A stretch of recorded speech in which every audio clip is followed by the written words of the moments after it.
This video is a work of fiction. In no way does this video insult any stream, field, people from different occupations. This video is just for entertainment purpose. It should not be taken seriously. আমি সৌভিক বাদেশোলা নামের একটি গ্রামে থাকি। আমাদের সময়কালে এত বেসরকারি school ছিল না। সরকারি অনুদানপ্রাপ্ত হাই স্কুল বলতে বাড়ির কাছে একটাই ছিল, নাম আকুনি স্কুল। পুরো নাম আকুনি বিজি বিহারীলাল ইনস্টিটিউশন। স্কুলটি বেশ বড়, তাই শিক্ষক ও শিক্ষিকার সংখ্যাও একটু বেশি। তাদের মধ্যে একজন ছিলেন নিখিল বাবু, নিখিল চক্রবর্তী, যিনি বাংলাটা পড়াতেন। রিটায়ারমেন্ট হয়ে গেছে এখন ওনার। তারপর থেকে আর যোগাযোগও নেই। তখন এত ফোনের ব্যবহার ছিল না, আর মাস্টারমশাইরা বা দিদিমণিরা হোয়াটসঅ্যাপে গ্রুপেও অ্যাক্টিভ থাকতেন না। বলাই বাহুল্য, তখন এইসব ছিলও না। স্যার ম্যাডামরা ক্লাসে যা পড়াতেন বা গল্প বলতেন বা মোটিভেট করতেন, সেটাই ছিল তখন পাথেয়। সেই রকমই একদিন অফ পিরিয়ডে নিখিল বাবুকে আমরা ঘিরে ধরি আমাদের গল্প শোনানোর জন্য। স্যার খানিকক্ষণ না হ্যাঁ এইসব করে বললেন, আচ্ছা তবে শোন, একটা সত্যি ঘটনা বলি তোদের। হয়তো মনে হতেই পারে নেহাতি একটা সাজানো বা বানানো গল্প। যাই হোক, আমি তখন ক্লাস 8-এ পড়ি। নিজের পড়াশোনার পাশাপাশি সংসারের কিছুটা দায়িত্ব পালন করতে হতো আমায়, তাই টিউশনও পড়াতাম। তার থেকে কিছু হাত খরচও বেরিয়ে আসতো আমার। পড়াতে যেতাম আমাদের বাড়ি থেকে প্রায় 8 কিলোমিটার দূরে। পথে পড়তো একটা বাজার আর একটা রিক্সা স্ট্যান্ড। দিনের বেলা জায়গাটা যতটাই প্রাণবন্ত, সন্ধ্যার ঠিক পরে ততটাই নিস্তব্ধ আর রহস্যময়। সাদা হলুদ বাতির ক্ষীণ আলোয় দেখা যেত রিক্সাগুলো সারি সারি দাঁড়িয়ে আছে, তবে অনেক সময় জায়গাটা পুরো ফাঁকা থাকত।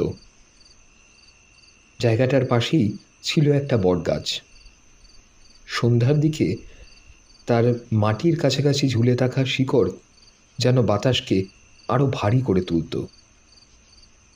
বাতাসে একটা অদ্ভুত গন্ধ, পুরনো কাঠ, মাটি আর কোথাও থেকে ভেসে আসা ধূপকাঠির গন্ধ। একদিন সন্ধেবেলা যখন সেখান দিয়ে টিউশন পড়িয়ে ফিরছি, হঠাৎ করেই মনে হলো বাতাস যেন থেমে গিয়ে চারিদিকে নিস্তব্ধতা আরও বাড়িয়ে তুলেছে। রিক্সাগুলোও যেন অন্ধকারে ভূতের মতো দাঁড়িয়ে আছে। এক পলকেই সেদিন আমার মনে হলো কেউ বা কারা যেন আমার ওপর নজর রাখছে। হঠাৎই পিছন থেকে একটা হাত এসে পড়ল কাঁধের ওপর।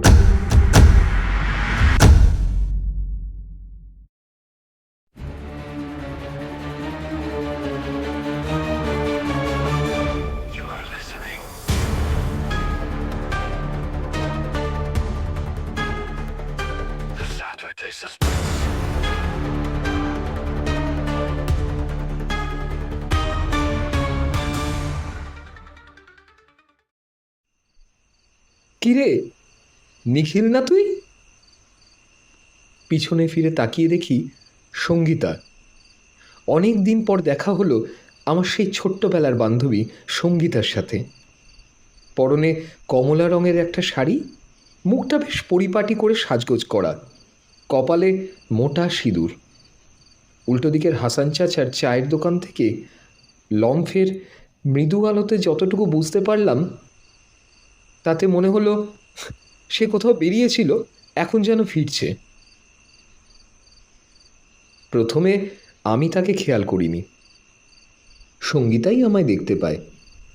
সেই সাদা হাফ পাঞ্জাবি আর কালো প্যান্ট পরা ছেলেটা যে আমি, সেটা বুঝে নিতে তার অসুবিধা হয়নি। যাই হোক, অনেক দিন পরে দেখা হলো আমার প্রিয় বান্ধবীর সাথে। দুজনেই বেশ আনন্দ করে গল্প করতে করতে বাড়ি ফিরছি। এক হাতে সাইকেলের হ্যান্ডেল আর অন্য হাতে টর্চ। রাস্তা দেখিয়ে নিয়ে আসছি আমার ছোটবেলার বান্ধবীকে। সঙ্গীতা হেসে বলল, নিখিল, তোর মনে আছে আমাদের মাঠের পাশে যে বড় আম গাছটা ছিল, সেটা নিচে আমরা কত খেলতাম? আমিও হেসে উত্তর দিলাম, মনে থাকবে না কেন? তুই তো সবসময় আম গাছে চড়তে চাইতিস। আম পাড়ার বদলে একদিন গাছ থেকে নিজেই পড়ে গেলি। উফ, কি কান্নাটাই না কেঁদেছিলি। সঙ্গীতা হেসে উত্তর দিল, আর তুই? তুই তখন কি বলেছিলি মনে আছে? বলেছিলি, আহা, কান্না থামা না, আমি তোর জন্য আম পেড়ে আনছি। সেই ছোট্টবেলাতেও এত দায়িত্বশীল ছিলি তুই। আমি বললাম, আর দায়িত্ব? দায়িত্ব তো জীবনের একটা অংশ হয়ে গেল রে সঙ্গীতা। কিন্তু তুই সবসময় বলতিস, জীবনটা সহজ করে নে। তখন বুঝিনি, এখন বুঝি। সঙ্গীতা বলল, জানিস, জীবনের সব স্মৃতি কি আমরা বাঁচিয়ে রাখতে পারি? অনেক কিছুই যেন হারিয়ে যায়। আমি তার উত্তরে বললাম, তাই হয়তো তুইও হারিয়ে গিয়েছিলি, তারপর তো তোকে আর খুঁজেও পাইনি। সঙ্গীতা আমার কথার উত্তরে বলল, এত বড় পৃথিবীতে কিভাবে পাবি নিখিল? তবুও দেখ, আজ আবার দেখা হয়ে গেল। কে জানে আর কখনো দেখা হবে কি না। এইভাবে স্মৃতিচারণ করতে করতে বেশ অনেকটাই চলে এসেছি। হঠাৎই সামনের একটা বাঁশঝাড় একটু নিচের দিকে ঝুলে আছে দেখতে পেলাম। বুঝলাম ওটা আজ বিকেলের কাল বৈশাখী ঝড়ের জন্য। ঝড়ে হয়তো বাঁশঝাড়ের বেশ কিছু বাঁশ ভেঙে দিয়েছে। সঙ্গীতাকে বললাম, এইখানটায় মাথাটা সামলে আয়। কোনো উত্তর পেলাম না। পাশে টর্চ ঘুরিয়ে দেখি সঙ্গীতা আমার পাশে নেই। সঙ্গীতা, সঙ্গীতা! কিরে সঙ্গীতা, কোথায় গেলি আবার? কোথাও কোনো সাড়া পেলাম না তার। ব্যাপারটা কি হলো ভাবতে ভাবতেই আরেকটু এগিয়ে এলাম। সামনে বড় মতো কি একটা যেন ঝুলে আছে।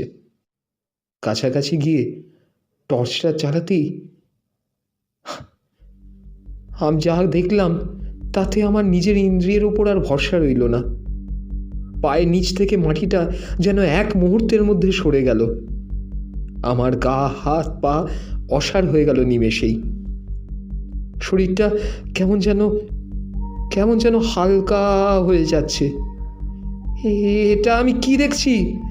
যে বান্ধবীর সাথে এত বছর পরে দেখা, যার সাথে আমি খেলাধুলা করতাম, যার সাথে কথা বলতে বলতে এলাম, যার সাথে একটু আগেই দেখা হলো, সে পরনের ওই শাড়িটা দিয়ে গলায় দড়ি দিয়ে ঝুলছে ওই বাঁশঝাড়ের ভেতরে থাকা একটা গাছ থেকে।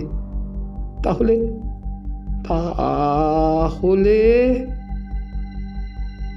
সবটা কেমন যেন ফ্যাকাশে হয়ে গেল। তারপর আর কিছু মনে নেই।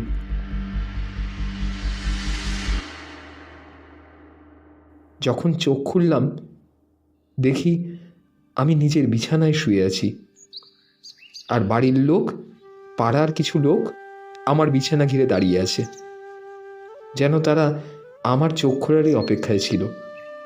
তাদের মুখেই শুনলাম আমায় অজ্ঞান অবস্থায় উদ্ধার করেছে আমাদের এলাকার কিছু মানুষ, এবং আরও একটা দুর্ঘটনা ঘটেছে। অমলেশ কাকার মেয়ে সঙ্গীতা কয়েকদিন আগেই নাকি স্বামীর সাথে ঝগড়া করে চলে এসেছিল বাপের বাড়ি।